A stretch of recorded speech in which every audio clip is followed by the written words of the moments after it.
Hi there, and welcome to Oaklandside 510. I'm Tasneem Raja, Editor-in-Chief of the Oaklandside, Oakland's independent, nonprofit newsroom. This week, Oakland is mourning a legend. John Beam, Laney College's beloved athletic director and football coach, was shot and killed on Thursday morning in the school's field house. I will talk with Oaklandside reporters Azucena Garcia and Rosalind Romero about Beam's extraordinary legacy, the circumstances of his death, and what we know about the suspect who's been arrested. Then I'm going to catch you up on some other stories the Oaklandside reported this week. There was a student walkout at Skyline High School after last week's on-campus shooting. Mayor Barbara Lee has named Oakland's interim police chief. The Oakland Police Department is facing a new lawsuit over license plate reader cameras and surveillance. Red Bay Coffee is closing its Fruitvale flagship. And there's a production of Cabaret opening in Oakland this weekend that feels especially timely right now. Let's get into it. Oaklandside reporter Azucena Garcia covers arts and community in Oakland. Rosalind Romero covers public safety. They have been talking to anyone and everyone they can as Oakland grapples with this unbelievable tragedy. Thank you for having me. Glad to be here. Okay, Azucena, you are a lifelong Oakland resident with a lot of personal connections to Laney College. Now, as journalists, we do not often share our personal feelings, but in this case, I think it is warranted. Will you tell us how you heard this news and tell us how you felt? Yeah, I first got the notification on the Citizen app, and I began exchanging messages with my colleagues at the newsroom. If I remember correctly, Rosalind reach out to Peralta and local authorities to get more information. And that's how we were able to confirm the victim was Coach Beam. How did you feel when you heard the news? I mean, it's an unthinkable tragedy. There was so much uncertainty at the time when we first got the news, not really knowing the condition and not getting any information for hours until I started reaching to my sources who sort of started updating me on his condition. Right. So, Azucena, for any listeners who have never heard of John Beam, can you paint a picture of who he was? You know, what made him legendary? Yeah, Coach Beam shaped the lives of countless of young men in Oakland dating back to the early 1980s, really at the peak of the crack epidemic in Oakland. He really helped so many lives. He saved so many lives from falling into the trap of using or dealing drugs. He coached them and prepared them, not just for football, but for life and how to become outstanding citizens. You know, we mentioned in some of our reporting that more than 100 of his players went to play Division I college football and over a dozen made it to the NFL. I mean, that's extraordinary. I just want to make sure people understand the scope of his career. So can you walk us through his journey from Skyline High School to Laney College? Yeah, so Coach Beam began his coaching career in San Diego, where he's from. In the early 80s, he moved to Oakland with his wife, and he began his job as a defensive coordinator at Skyline High in 1982. While working at Skyline, he also began working in 1983 at Frick Junior High School. That's what it was called. Now it's called Frick United Academy of Language. Right. He juggled both those jobs at Skyline and also being a PE teacher at Frick, and he had that job from 1983 to 1988. He became head coach at Skyline in 1987, and that lasted until 2004 when he joined Laney College as the running back coach and then as a defensive coordinator. He became the athletic director at Laney College in 2006, and in 2012, he became Laney's head football coach. Got it. During his time at Laney, he actually led the Laney Eagles to the 2018 state championship. And as a coach at Laney, he achieved a 90% graduation and transfer rate from the community college onto four-year universities. Wow. You know, a lot of people outside Oakland might know Beam from the Netflix show Last Chance U. So can you explain what that show was and how it featured Laney and Coach Beam? Yeah, so the fifth season of the show follows the 2019 Laney Eagles and all of the obstacles they faced trying to defend their championship title. The show touches on how gentrification affected the livelihood of the players. Some of them were commuting long distances because they had to move away from Oakland. Others were scrambling to get good grades while raising a family. Some of them were young dads. Wow. The show really shows Beam's father figure, like that side of him, and how he helped the students navigate everyday challenges. So tell us about what we learned from Last Chance U about who Beam was as a coach. What do you see on that show when you watch him working with his players? I mean, he really was a father figure, and he was all like tough love. That's like the best way that I can describe it. In one of your stories, Azucena, you quoted Coach Beam once saying, "My loyalty is to this community. They have given me more than I've ever given them. They gave me a place to belong." So clearly he had a big connection to Oakland. I want you to tell us more about his personal life, his family, who were his loved ones? Yeah, something I learned through my sources that I've been talking to in the past few days is that when he first moved to Oakland, he lived in the flatlands. He lived really close to Frick. He then moved to the hills. He was really close, actually, to Skyline. He leaves behind his wife of 4 decades, whom she met actually back in San Diego when they both attended a speech by Angela Davis. They had 2 daughters, Monica and Sonia, and he also leaves behind young grandkids. Azucena, you've been covering this story from the very beginning, from that first breaking news report, through talking with students and families who want to pay tribute to Coach Beam. We're also publishing a really lovely memorial, essentially, on our site where you've gathered photos and audio of people who knew him, worked with him, learned under him over the years. We'll link to that in the show notes.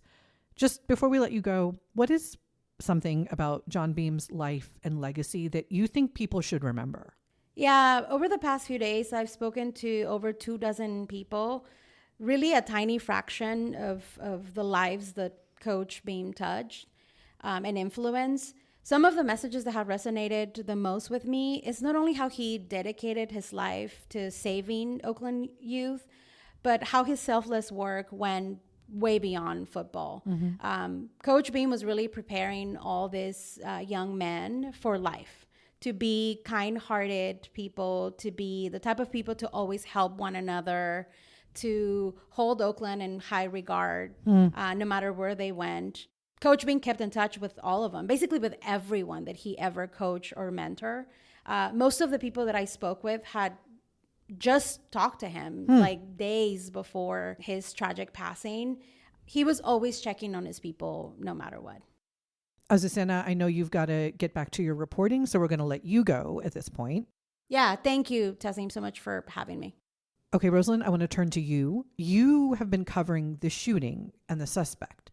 So the shooting happened on a Thursday morning at the Laney Fieldhouse, the day after there'd been a shooting at Skyline High School, where Beam used to coach. And there were actually Skyline students on campus at Laney when this happened.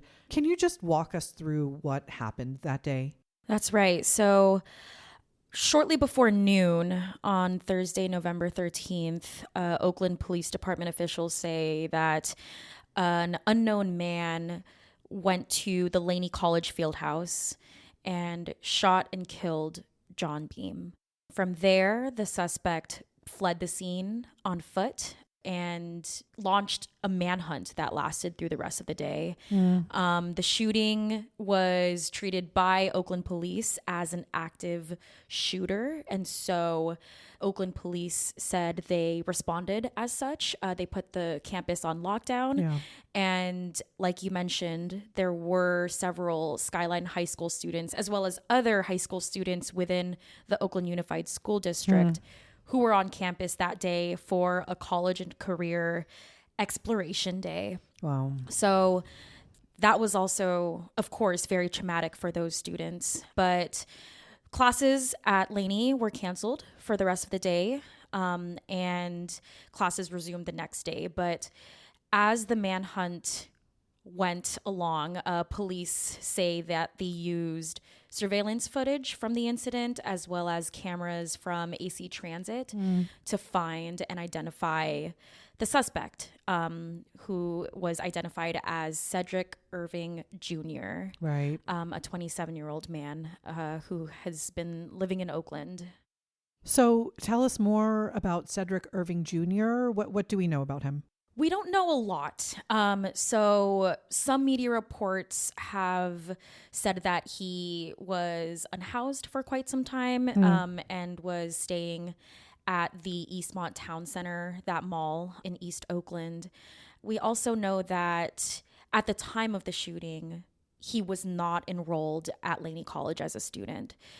So it's unclear how exactly Cedric was affiliated, or any, if there was any affiliation between him and Coach Beam. Cedric graduated from Skyline High School, but it was after Coach Beam had left Skyline to coach for Laney College. Got it. Right now, he is currently being held at Santa Rita Jail. Yeah. Do we know anything about what might have led to this shooting, or, what Cedric Irving Jr.'s life was like leading up to the shooting? What has his family said? So his father and his brother spoke very briefly with NBC Bay Area last week on Friday when police identified Cedric as the suspect. Yeah. So both his father and his brother have been in shock. I have reached out to them, but they haven't been responding, understandably so. They're probably going through a lot. But what we do know is that Cedric's brother, his name is Samuel Irving, he said that he hadn't been in contact with his brother for at least 5 months. We don't know a lot about what led up to the shooting or what may have led up to the shooting, but there have been some reports from other media outlets that he has been pretty distant, and that there appeared to be a change over the past few months. So it sounds like we don't know if Beam had any kind of prior relationship with Cedric Irving, but I have seen some reports that the defendant may have thought that Beam was using witchcraft on him. Rosalind, what does that mean? So what we've heard from the East Bay Times and the San Francisco Chronicle is that during the police interview, Cedric Irving had actually told officers that he believed Coach Beam had been using witchcraft on him, and that he also confessed, allegedly, that he had a gun and that the gun was in his bag, and that gun in his bag was used to shoot and kill Coach Beam. So this is all according to Oakland police. And so I asked the Alameda County District Attorney Ursula Jones Dixon earlier this week at a press conference if she knew about Cedric Irving's mental health. And the DA was, she declined to comment on his mental health. Yeah. However, the public defender for Alameda County, Brendan Woods, did put out a statement on Tuesday saying that what Cedric was telling police officers may suggest that mental health will play a significant role in this case. Do we know anything more about the weapon? So police allege that during the interview, Cedric Irving confessed that the gun belonged to him. And when police looked up who owns the gun, it was actually legally registered under Cedric's name. Rosalind, what are you going to be reporting on next? I'm hoping to learn more about who Cedric Irving is. And like we mentioned earlier, what may have led up to the shooting. I'm also really curious how the rest of his case is going to play out, if it's going to go to trial, if there's going to be a plea deal.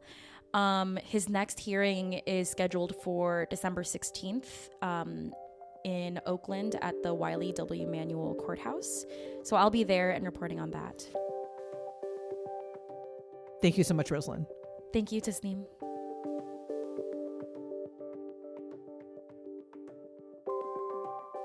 All right, let's get into some other recent reporting from our newsroom. There's more in the full stories, which we will link to in the show notes, and you can always find at oaklandside.org. Sign up for our daily newsletter if you want to get this reporting in your inbox. Okay, we're going to start with some new details on last week's shooting at Skyline High School. So you may have heard that a 15-year-old student was shot on campus on Wednesday. 2 suspects have been arrested and charged in the shooting, and police revealed at a press conference that both suspects were armed, that both of their weapons were so-called ghost guns. So ghost guns are untraceable firearms that are assembled through kits or unfinished components. They have become a growing concern in Oakland and across the country. The good news is that the injured student is recovering and is in good spirits. Police responded within 2 minutes and provided life-saving medical assistance. But this was the 3rd lockdown at Skyline this year alone. Students made their frustration clear on Monday when hundreds of them staged a walkout to protest what they called unsafe conditions and a lack of student protection. Skyline's principal has called a town meeting for later this week to address concerns from students, parents, and staff. Okay, speaking of public safety, Mayor Barbara Lee has announced who will serve as Oakland's interim police chief after Floyd Mitchell leaves the department in early December. So, Assistant Chief James Beer is going to step up to lead OPD for now. He's been with the department for over 2 decades. Mayor Lee also announced the creation of a new city position, the Constitutional Policing Administrator. That role is going to be held by Michelle Phillips, who previously served as Oakland's Inspector General for its police commission. So what does that mean? Phillips is going to work closely with police leadership on oversight issues, policy development, internal audits, and resource allocation. So these are all critical areas as Oakland tries to achieve compliance with the federal consent decree.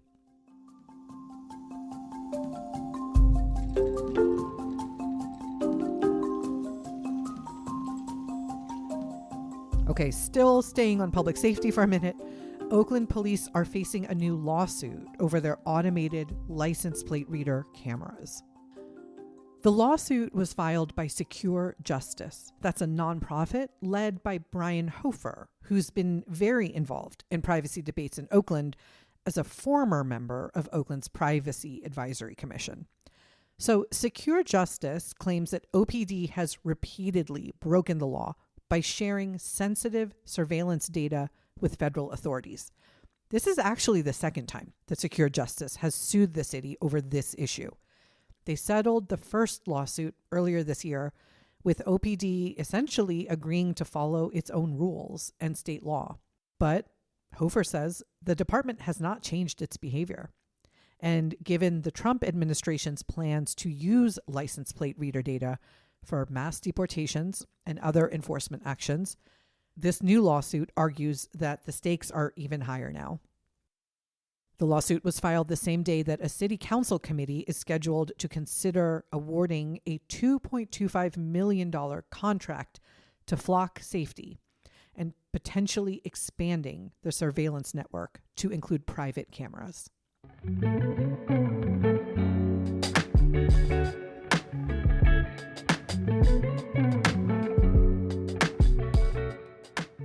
Now, I'm sorry, we've got a lot of tough news this week, and here's some related to Oakland's food scene. Red Bay Coffee is closing its flagship cafe in Fruitvale at the end of this month. So the beloved Oakland-based coffee roaster says the decision comes as their lease ends. They want to focus energy on other parts of their business, including their other East Bay locations in Grand Lake and Berkeley, as well as their San Francisco cafes. Some good news. The roastery is still just down the street on International Boulevard, where you can pick up fresh coffee beans or schedule a tour.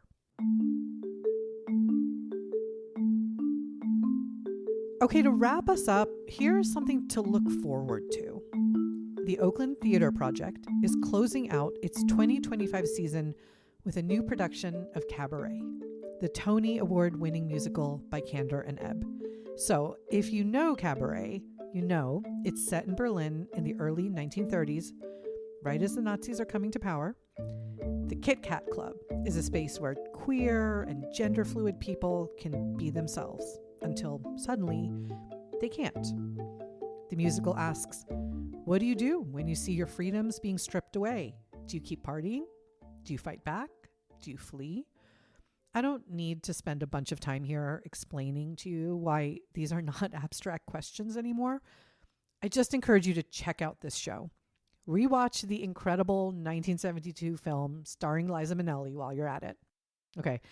Oakland Theater Project production, directed and choreographed by the Bay Area's Erica Chong-Shook, and it opens this Sunday, November 23rd, at Flax Art and Design on Martin Luther King Jr. Way. By the way, if you still prefer masking, the Oakland Theater Project has designated the second Friday performance of each production run as a masked audience performance. Okay, that's it for headlines. We're going to link to all of this reporting in the show notes.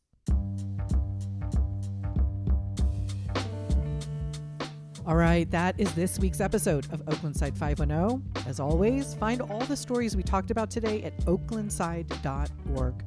While you're there, sign up for our daily newsletter and you are going to get our reporting delivered every day to your inbox. Also, if you haven't already, please do subscribe to the podcast wherever you listen. Share it with your Oakland friends and neighbors. The more people who listen, the more we keep the show going. Thank you so much to Oaklandside reporters Azucena Racia and Rosalind Romero for sharing their reporting on the death and legacy of John Beam. This episode was produced by Kiana Mogadam and hosted by me, Oaklandside Editor-in-Chief Tasneem Raja. On behalf of this entire newsroom, thank you for showing up for Oakland. We'll see you next week.